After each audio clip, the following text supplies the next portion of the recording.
Keberadaan gudang barang bekas atau rongsokan di kawasan Jalan Patimura, Kelurahan Kampung Anyar, Singaraja menuai protes dari warga sekitar yang terdampak oleh tumpukan barang bekas yang menggunung.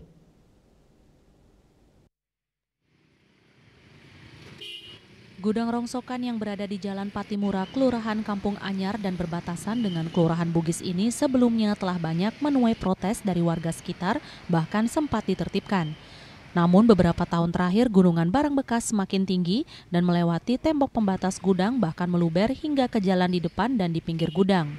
Lili Suryani yang rumahnya persis bersebelahan dengan tembok pembatas gudang merasa terganggu. Pasalnya selain gudang rongsokan, ia juga memelihara banyak burung merpati yang mematuk-matuk genteng rumahnya hingga bocor.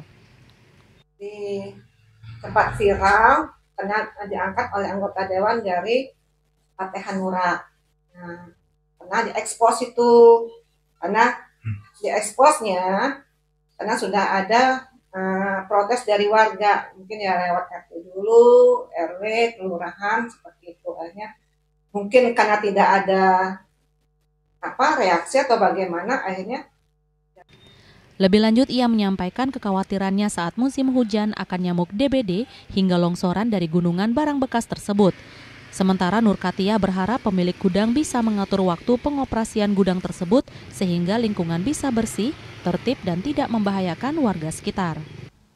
Terutama masyarakat Kampung Anyar itu merasa terganggu ketika mereka melakukan upacara begitu badan jalannya habis, kan harus melibatkan banyak orang, kayak contoh ngaben, contoh apalah pokoknya yang masalah-masalah terganggu. Orang lewat juga begitu. Nah itu akan mulai merawat lagi. Ia berharap pemilik gudang barang rongsokan memperhatikan lingkungan dan mau mematuhi aturan yang ada supaya lingkungan menjadi bersih, asri dan indah dipandang.